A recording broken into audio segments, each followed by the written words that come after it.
Semoga kabar kalian semua baik-baik saja ya, sama seperti kayak kemarin. Saya Fitratul Amalia.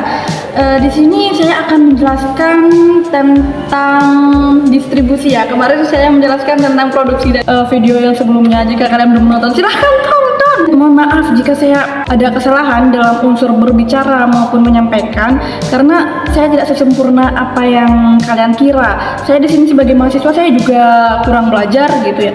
Nah, kalian yang mengkoreksi atau kalian yang lebih pintar daripada saya, silahkan kalian mengkritik, silahkan, saya nggak apa-apa. Intinya saya sebagai mahasiswa sudah menjalankan kewajiban saya untuk menjelaskan tugas yang diberikan oleh dosen saya sendiri. Oke, jadi kemarin itu saya cerita sedikit. Jadi kemarin itu dosen saya itu memberikan saya tugas tentang produksi. Oke, saya jelaskan dan sekali masuk ya, kemarin saya mengupload tugas saya itu hari Minggu dan kembali lagi jadi hari Senin saya diberikan tugas lagi. Diberikan tugas membuat video tapi dengan 2 PPT dan itu saya akan menjelaskannya. PPT ini apa sih yang dibahas tentang PPT tersebut?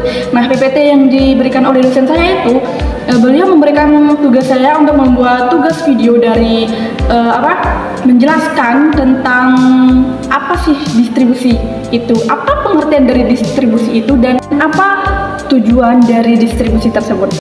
Pengertian dan prinsip-prinsip distribusi. Pembagian teori distribusi di sini dibagi menjadi 2 bagian.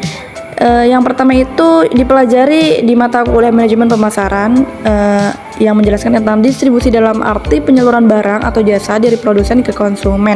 Dan yang kedua itu dipelajari sekarang di mata kuliah ekonomi mikro Islam, distribusi dalam arti penyaluran pendapatan oleh produsen atau konsumen. Lanjut ke pengertian distribusi pendapatan. Nah, di sini pembagiannya dibagi menjadi 4. Yang pertama ada distribusi pendapatan menurut Islam, yang berarti penyaluran harta yang ada baik dimiliki oleh pribadi atau umum, bisa disebut dengan publik ya.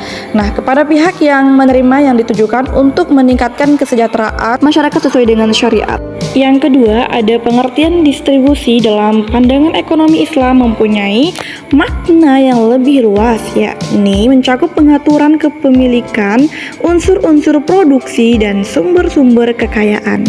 Dan yang ketiga, sedangkan kekayaan adalah harta benda yang dimiliki seseorang yang digunakan untuk memenuhi kebutuhan hidupnya sehari-hari maupun jangka panjang. Nah, yang keempat ada distribusi kekayaan, yaitu penyaluran harta yang dimiliki seseorang kepada orang lain dalam bentuk kerjasama yang saling menguntungkan antara kedua belah pihak. Prinsip distribusi dalam Islam ini dibagi menjadi 4 bagian. Yang pertama ada larangan riba dan goror, dan yang kedua keadilan dalam distribusi, yang ketiga sesuai dengan konsep kepemilikan dalam Islam, yang keempat larangan menumpuk harta. Terima kasih. Jadi di sini saya sudah menjelaskan tentang pengertian distribusi itu apa, sudah saya paparkan, dan lanjut saya akan memaparkan materi tentang tujuan dari distribusi itu apa. Tujuan distribusi pendapatan dalam Islam. Menurut KBBI, distribusi adalah penyaluran, pembagian, pengiriman kepada beberapa orang atau ke beberapa tempat. Nah, distribusi dalam ekonomi Islam yaitu penyaluran harta benda yang ada, baik dimiliki oleh pribadi atau umum, kepada pihak yang berhak menerima yang ditujukan untuk meningkatkan kesejahteraan masyarakat sesuai dengan syariat. Tujuan ekonomi dalam Islam dikelompokkan menjadi 4 tujuan. Yang pertama ada tujuan dakwah, dan yang kedua ada tujuan pendidikan, dan yang ketiga ada tujuan sosial, dan yang terakhir ada tujuan ekonomi. Nah, apa sih tujuan dari dakwah itu?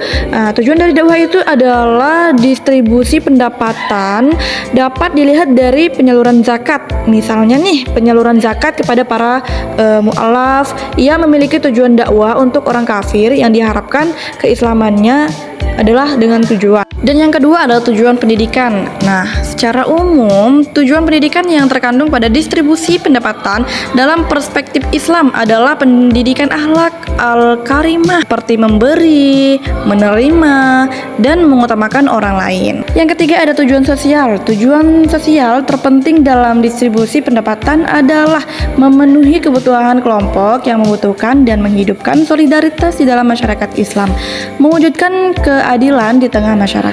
Next, dan yang terakhir ada tujuan ekonomi. Distribusi dalam ekonomi Islam memiliki tujuan seperti berikut. Nah, di sini ada dua. Yang pertama ada pengembangan dan pembagian harta baik dalam bentuk infak maupun iuran wajib. Yang kedua itu ada memperdayakan sumber daya manusia yang menganggur dengan terpenuhnya kebutuhan modal usaha mereka. And terima kasih atas perhatiannya.